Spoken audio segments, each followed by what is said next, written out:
सर्वजन विदित गोटे साधारण 10 टंकार नड़िया बा 20 टंकार नड़िया बालिगाँ दासिया दे देइथिला समस्त जनता जनार्दन समस्त देश समस्त विश्व जानिला दे प्रभु होचंदी भावर ठाकुर भावग्राही ठाकुर देखुना से सिंहद्वार गुमुट भितर एपर्यंत अपेक्षा करी अछंती प्रभु अरे हाथ नहीं जदि मु विश्व ब्रह्मांड को जाबुड़ी की धरी केमितिका मोर तो आखि नहीं मु समस्त दुख हारी बोली मते केमिति तुम डाकुच मोर तो कान नहीं ताहले तुम मते महाबाहु संबोधन कहीं करुच कि तुम तो जानूच मोर कान नहीं एते बड़ पार्टी चित्कार करी डाकिबार माने कोन अछि किए शासक ना जा मंदिर उपर पताका उड़ब सी हूँ शासक आपण श्रीमंदिर भीतर को जी माँ विमला को दर्शन करेंगे महालक्ष्मी को दर्शन करेंगे काशी विश्वनाथ दर्शन करेंगे चारिपटे जिते मंदिर अच्छी कौन सी मंदिर उपर पताका उड़ब नहीं केवल जगन्नाथंकर श्रीमंदिर उपर पताका उड़े कारण ये हूँ भौम राजधानी भौम क्षेत्र ये हूँ भारत वर्षर भौम वृंदावन प्रभु आपण प्रकृति किए पहड़ी आसुंच से दिन द्वापर जुगरे जमुना कूल नील मेघ रूपरे कदम्ब मूल दर्शन देते गोप बालिका मानू गोपबधू मानू गोपीर गोपपुर गोपाल मानू आज नीलाचल पहाड़ रे आपण कला मेघ रूपरे दर्शन देइचंती कला मेघ और नील मेघ भीतर तफात कौन ना नील मेघ लोकों आखि की सुंदर देखा जाए बेले बेले बर्षि पारे बेले बेले वर्षा न हो पारे किंतु चाषी माने जानती जो दिन गुरु गंभीर नादरे कलाहांडिया मेघ आकाश में उठेब चाषी भाई माने जानती वर्षा निश्चित हम कलाहांडिया मेघ चारिपटू घोरिकी जो घोटिकी आसला से दृष्टि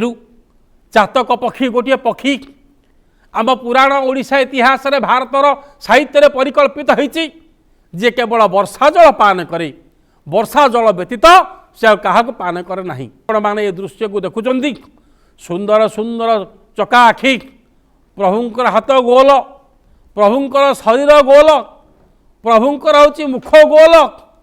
पद्म पत्र उपरे जलबिंदुटे रहिले जलबिंदुटी जमी थय होनी सामान्य पवन में जमी ढल ढल होतब भक्तर भाव पद्म पत्र जलबिंदु भली प्रभु आज ढल ढल होती से थय रही पारे जुआड़ पाले सारा से ढली जी चैतन्य महाप्रभु टिके पूर्व मुझे कहूली आप शुणुले आपण माने बलिष्ठ दयता करे स्कंद आलंबन विजय करसी प्रभु कमल लोचन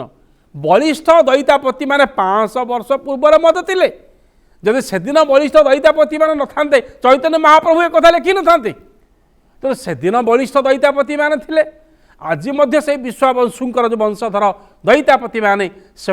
आज बलिष्ठ बपु होती जगन्नाथ दयारु दैता वंशरे जन्मग्रहण करचंती सत्यरे तपी तृतीयारे कपि द्वापरे गोपी कलिजुगर हूँ सेवक मंडल जगन्नाथ को सेवा प्रदान करने कलिजुगरे से सेवायत होके प्रभु को सेवा करचंती परवर्ती धारा विवरणी पुणी मानस भाई को अनुरोध करुच्ची से तांकर कथा रखिए हे लोकस्य पिता जगज्जन पिता ब्रह्मांड देव पिता तुम इच्छा पूर्ण हेउ महाबाहु हे महाबाहु तुमर इच्छा तुम ही गति कर तुमर पाद नहीं बोली किए कहूची तमें जदि पाद न था से दिन कांची अभियान केमिति करिथांत तुम जदि पाद न था से दिन प्रताप रुद्र देवंकर पणस बगीचार बसी पणस किए खाई था तुमर जदि पाद न था तुम्हें से दिन गद उद्धार करने केमिति जाई थांत सबू ठीक अच्छी हे प्रभु पाद पानी तुम निश्चित अच्छी किंतु जातिर अंध आजन्मक अंध जातिरे कंध संथ कवि भाई सुंदर कथा कहले कहले हे प्रभु पाद पानी नाही तांकु धरिब किए ये पाद पानी नाही तांकु धरिब किए एमंत शून्य पुरुष धरा न दिए पाद पानी नाही तांकु धरिब किए आहा आपणकर कोड़े पाद नाही किंतु शास्त्र कहते आपण सहस्र पाद अर्थ आपण भक्त मान गहन रे ଭକ୍ତମାନେ ଆପଣଙ୍କର ପାଦ ହେଇଯାଉଛନ୍ତି, ଭକ୍ତମାନେ ଆପଣଙ୍କର ଶରୀର ହେଇଯାଉଛନ୍ତି, ଏକୀଭୂତ ହେଇଯାଉଛନ୍ତି ଆପଣଙ୍କ ସହିତ, ଅଙ୍ଗାଙ୍ଗୀ ଭାବେ ଜଡ଼ିତ ହେଇଯାଉଛନ୍ତି ସହିତ। ଅର୍ଥାତ୍ ଭକ୍ତ ଭଗବାନଙ୍କ ଲୀଳା କେଡ଼େ ସୁନ୍ଦର ଲୀଳା, ସେଇ ଲୀଳାରେ ଆପଣ ଆଜି ଆସୁଛନ୍ତି ସୁନ୍ଦର ଭାବରେ ହଲି ହୁଲିକା, ଝୁଲି ଝୁଲିକା, ନଚେଇ ନଚେଇକା, ଛେଚି ଛେଚିକା ଯେତେବେଳେ ପହଣ୍ଡି ବିଜେ କରୁଛନ୍ତି ଦାହିଆ ହଲୁଛି, ଆଗରେ କିଛି ଭକ୍ତ, ପଛରେ କିଛି ଭକ୍ତ, ଦକ୍ଷିଣରେ କିଛି ଭକ୍ତ, ଉତ୍ତରରେ କିଛି ଭକ୍ତ, ସମସ୍ତେ ଆପଣଙ୍କୁ ନେଇ ଯାଉଛନ୍ତି। ସେତିକିବେଳେ ଜଣେ ଜିଜ୍ଞାସୁ ପଚାରିଲା, କହିଲା ହେ ମହାପ୍ରଭୁ, ବଡ଼ ଭାଇ ଗଲେ କିଛି ପ୍ରୋବ୍ଲେମ୍ ନାହିଁ, ସାନ ଭଉଣୀ ଗଲେ କିଛି ପ୍ରୋବ୍ଲେମ୍ ନାହିଁ, ଆପଣ ଏମିତି ଛେଚା କଚା କ'ଣ ପାଇଁ ଖାଉଛନ୍ତି? ଜଗନ୍ନାଥ ମହାପ୍ରଭୁ ସେଥିରେ ଉତ୍ତର ଦେଲେ, କହିଲେ ହେ ଜିଜ୍ଞାସୁରେ, ଆରେ ମୋ ବଡ଼ ଭାଇକି ସେ ଆନନ୍ଦ ଜଣା ନାହିଁ, ମୋ ଭଉଣୀକି ସେ ଆନନ୍ଦ ଜଣା ନାହିଁ। ଏ ଭକ୍ତମାନଙ୍କ ହାତରୁ ଛେଚା କଚା ଖାଇବାରେ ଆଉ ଯେତେ ଗାଳିବନ୍ଦ ସହିବାରେ ଯେଉଁ ଆନନ୍ଦ ଅଛି ତାହା ମୋ ଭାଇ ଭଉଣୀକୁ ଜଣା ନାହିଁ। ସେଇଥିପାଇଁ ମୋ ପ୍ରଭୁ କହନ୍ତି, କହିଲେ ଗାଳି ମୁଁ ଶୁଣେ ଗୋପୀ ମୁଖ, ବେଦନ ଶୁଣେ ତେଡ଼େ ସୁଖ। ଯେତେବେଳେ ଭକ୍ତମାନେ ମୋତେ ହଲେଇ ଝୁଲେଇ ଛେଚି ଛେଚିକା କଚି କଚିକା ନେଇଯାଆନ୍ତି, ସେତିକିବେଳେ ଚୈତନ୍ୟ ମହାପ୍ରଭୁ କହିଲେ, କହିଲେ ବିଶ୍ୱମ୍ବର ଜଗନ୍ନାଥকে ଚଲାଇতে ପାরে, अपना इच्छाए चले करते विहारे। मु मो इच्छारे चलुची, मो भक्तमान गहणरे चलुची, जोठी भक्तमान चाहिए मत टेकी पारे उठे पारे, कारण मो शरीर ओजन होची एतिकी ओजन 7 कोटी पर्वतरु अटंती जे गरु, प्रभु अटंती जे गरु,